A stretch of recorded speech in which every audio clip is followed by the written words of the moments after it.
Whether you're just getting started with craft shows or you're looking to up your game by applying to more juried craft shows, that is craft shows where you have to apply and then get accepted to participate, that's what I'm going to be talking about today with my friend Nicole Stevenson. Nicole is a multi-passionate creative, much like me, and we both spent about a decade selling at craft shows ourselves throughout our first handmade businesses, and she has gone on to create Dear Handmade Life, which produces a series of craft shows throughout California called Patchwork Shows.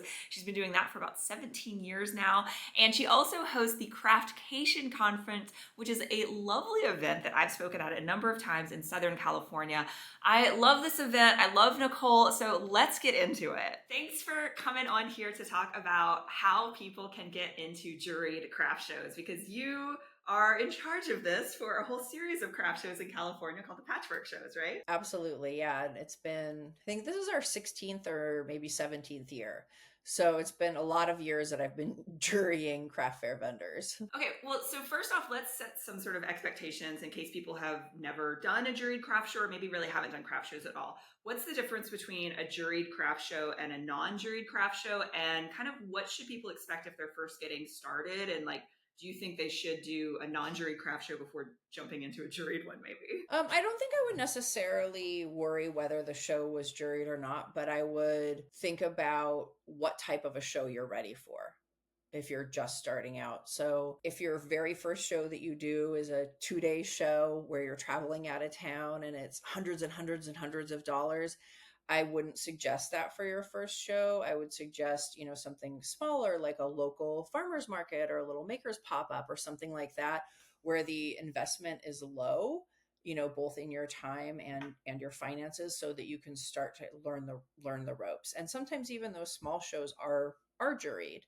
A juried show means that you apply and there is usually it's a group of people. Sometimes it's just the producer who are there to review the applications and make sure that the vendors that are accepted are a good fit for the show, for whatever that particular show is looking for. A non-juried show is you apply within their deadline, you get in. That's basically it. Maybe from your experience running patchwork shows over the years, talk a little bit about what people should expect if they are applying to a show. You can talk about, I'm sure it's going to be different for every juried show, right? But maybe talk us through what your application process looks like. Yeah, absolutely. Well, we're actually switching our application process soon. But for the past 16 years, vendors apply online, fill out a form. You need some type of a way for the jury to see what you make. So for us, we ask for your website, your Instagram, your Etsy, any or all of those things. And then we also have a section there that says, if you don't have an online portfolio, upload 5 photos of your work. For our show in particular, I like being a show for emerging makers, and they might not have a website yet, or they might not have an Etsy store. They might just do craft fairs. We also have a Patchwork Junior section for makers under 18, and they're much less likely to have that professional online presence at that point. I think just being prepared in that way, your online presence, whether it's your Etsy shop, your Instagram, your website, or the photographs, wherever the jury is going, it needs to be as professional as possible. Your photographs need to be well lit. They need to be in focus. You don't want to I've had before where it's just like somebody, well, let's say, for example, this is my shelf behind me.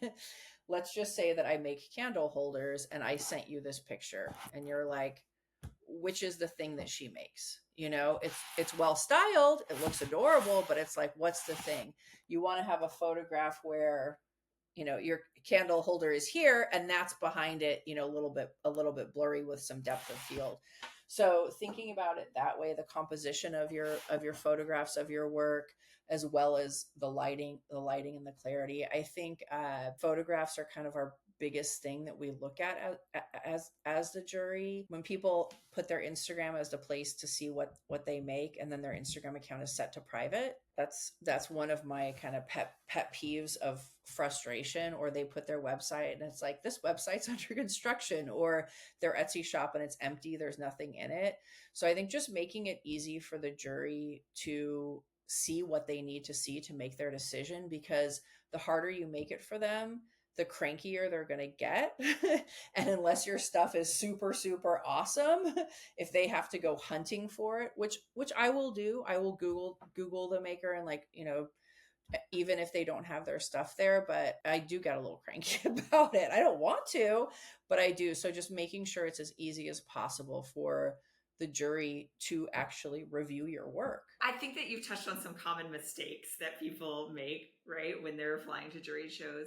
Are there other reasons that people might not make the show? Like, I'm sure if, people have applied to multiple shows and they're not getting in, that can obviously not feel good, right? We might take that personally. It's about our art and our creativity. I guess, what advice would you have to people if they have tried to apply to shows like Patchwork, they haven't gotten accepted? What should they be thinking about or considering? I think that you should try to look at your application objectively and think about, a lot of times I might send out, here are some general reasons why you weren't accepted.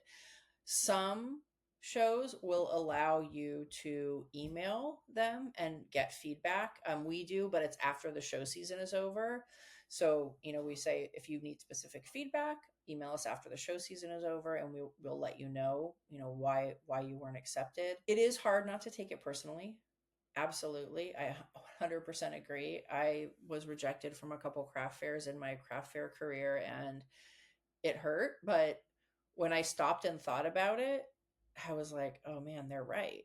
Like, this wasn't a good fit, and it's not necessarily that your art is bad, although it might be, I don't know.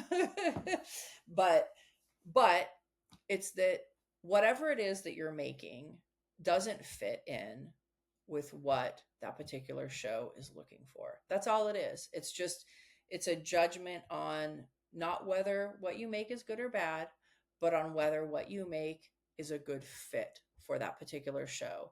It could be that your stuff is too expensive. That's something that happens with us. Like, we want our vendors to be successful at our shows. And if they have, $500 necklaces, that's not a good fit for our show. It could be that your stuff doesn't seem handmade, even though you said it was, and it's a handmade only show.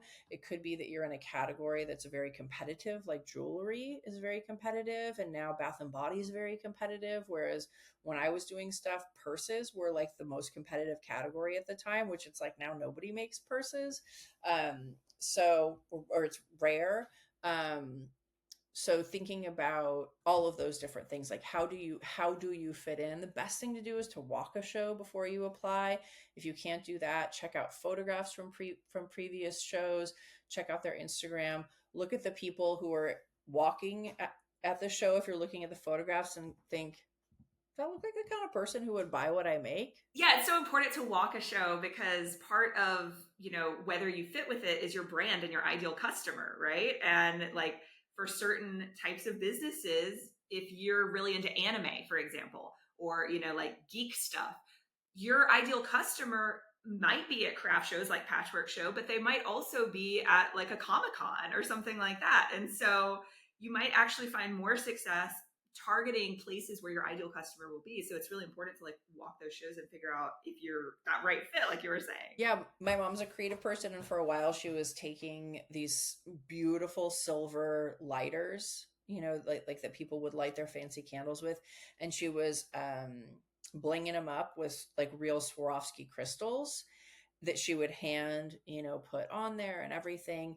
And she had some booths and she would also do that to shells. And she had some booths at Patchwork, and like her stuff just did not do well. And then she did a farmer's market in San Clemente, which is like a wealthy beach town in Southern California. And she was like, oh yeah, I found my people there, because that's where the people are who are going to be like, oh, this is the perfect hostess gift. And I have no problem spending $100 on a lighter for a hostess gift, because this is what kind of person I am. Yeah, or like I know makers who do all tie-dye, for example, who have found success at like country music festivals, right? Or like people who do the sequin stuff, and you go to like a Coachella or like Austin City Limits, and it's like that's actually a much better experience for that type of product. Absolutely. Yeah, so looking at what you make, and is your customer there that's going to buy what you make at that particular craft fair? I want to touch on another thing that you mentioned. So you said like you'll ask for things like a website, perhaps a social media. For social media, do y'all look at just the photos and kind of that element, or are you also looking to see how many followers a person has or how engaged their audience is? Like, is that of concern when you're jurying a show? It isn't for us. It could be for some shows, but for us, it's not an issue. We're really more looking at their social media to see what they make. And well, so I know that y'all are very active on Instagram. Dear Handmade Life has a huge Instagram presence. Maybe we could speak a little bit, especially for people who haven't really done a lot of craft shows, how important it is to kind of vet what the craft show is doing for you in addition to vice versa. Because I feel like this is a thing where sometimes people get into, they just, don't really understand what the craft show is offering in terms of audience and things like that. Yeah, absolutely. I think of the marketing as a two-way street for craft fair. You're doing all of your marketing, and then the craft fair is doing their marketing too. And if both parties are participating, it's going to be a great show. I have seen a definite drop off in the past, I would say 5 years, of vendors promoting the shows they're in because there are more shows now than ever before. So it's not like when we first started out 16 years ago, we were like the only craft fair in Orange County that wasn't traditional. There wasn't anything else like that. And nowadays you can throw a stone on any weekend and hit, a couple different makers markets, in Orange County or in really any city. So I think the fact that makers are doing so many markets, they're not promoting all of them. So I think thinking about that and coming up with a way to promote your markets that isn't, every single day, I'm doing this market today and this one tomorrow. It's like, okay, here's my monthly market digest. Here's where I'm going to be all month long, and then some reminders and stories or something. And then as far as what the show does for marketing, I would definitely look at their social media, look at what they're posting there. Look at, are they posting about their vendors? Are they posting about their show? I would look at photographs of past shows, if you can't walk the show and see what's going on. You're also welcome. Like, I am fully transparent about what we do to promote our shows. And if a vendor, ever asks me, like, every show can't be a success for the producers or the makers. It's just, that's the way life is. And if we've ever had a show that was like not as successful as we'd hoped, like occasionally a vendor will email me and say like, hey, I did this show last season and I did really well. And then this season in the same spot, like I didn't do as well. Like, what did you get, like what happened? And I'm like, well, here's what we did last season. Here's what we did this season. Exactly the same, or sometimes even more this newer season.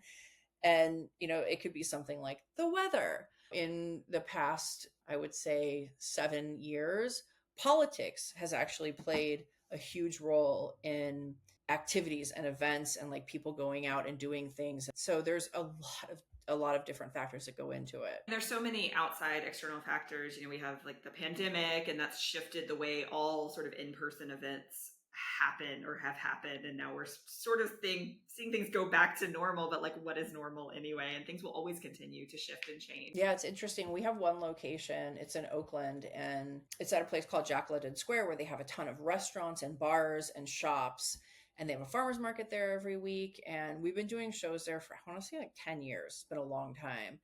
And the last show we had there, I was just looking around and I was like looking at the restaurants, and it's like usually the restaurants' patios are packed, and it was like, where is everybody? Like, what's going on? Like, it's not just us, that our show is slower. Like, these restaurants are dead too. Like, what is going on?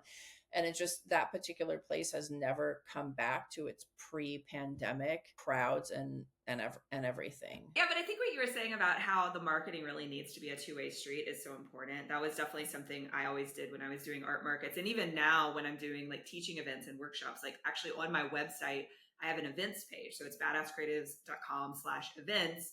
And I will keep that updated with any upcoming, workshops or retreats or conferences, things like that. And I think a maker can do that too. That's something back when I was involved with the New Orleans Craft Mafia, a group of local artists here in New Orleans, we had an events page. And so that way You can include that information in your email newsletters to your customers, which I hope that you're collecting email addresses or contact information for people at your art markets, right? But that way, those people who are local who want to come back and buy from you again, they know where you'll be. And that's like a really great way to keep in touch with them, is have some sort of page on your website with all your upcoming events if you're doing a lot of them, and be in contact via email or some other direct communication. Absolutely. 100% on the email thing. I cannot stress that enough. So, Nicole, if people are interested in applying for Patchwork Show specifically, or learning more about your events, because you also run an annual conference, which I love and have spoken at Craftcation Conference, how can people find you and get in touch? You can find me pretty much everywhere at dearhandmadelife.com. For Patchwork Show specifically, we're on Instagram at the Patchwork Show. Yeah, reach out, send me a DM, tell me where you found me. I can't wait to meet you. Awesome. Thank you, Nicole.